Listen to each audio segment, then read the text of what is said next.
Shalom, salam sejahtera buat kita semua. Terima kasih buat kesempatan yang diberikan kepada saya. Saya atas nama Yatra Renal Tinggi dengan NIM 21130100030 semester 2 Prodi Budidaya Perairan. Di sini saya akan menjelaskan berbagai pertanyaan dari mata kuliah pendidikan kewarganegaraan.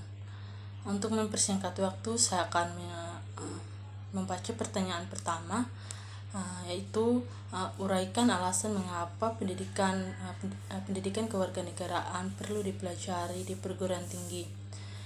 Di sini menurut saya pendidikan kewarganegaraan sangatlah penting untuk dipelajari dalam perguruan tinggi karena merupakan pokok di mana seorang mahasiswa dapat mengembangkan nilai-nilai Pancasila dalam kehidupan berbangsa dan bernegara, sehingga nilai-nilai atau norma Pancasila dapat mengembangkan sikap dan perilaku kewarganegaraan yang mengapresiasi nilai-nilai atau norma etika atau moral etika dan religius itu sendiri, dan juga menjadi warga negara yang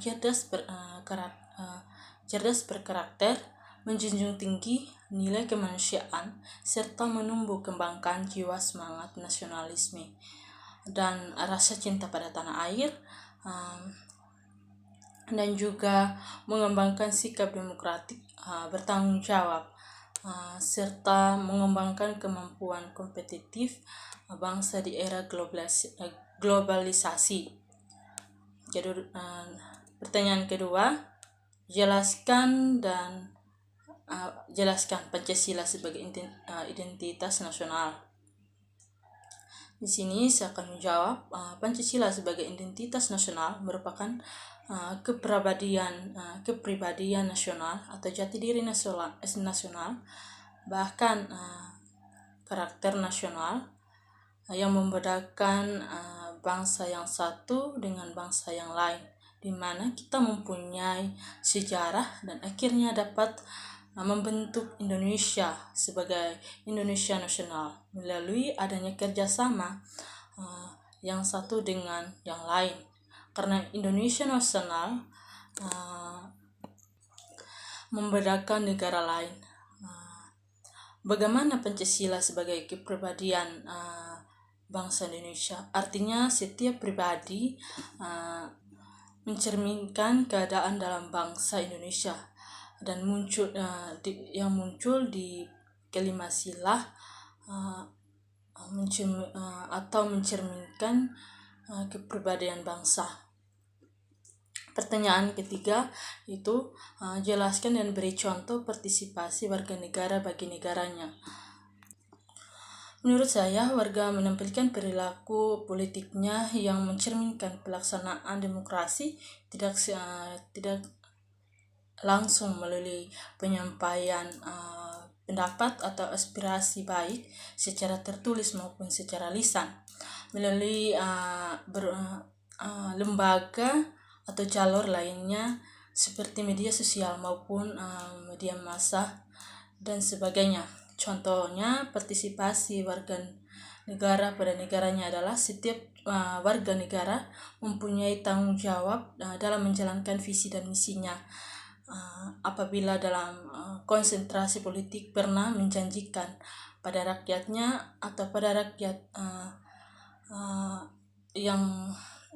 rakyat tertindas, maka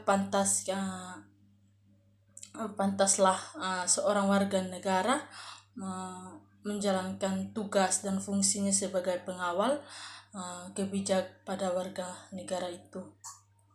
Pertanyaan keempat yaitu jelaskan secara detail mengenai konstitusi. Secara umum dapat dikatakan bahwa konstitusi disusun sebagai pedoman dasar dalam penyelenggaraan kehidupan negara, agar negara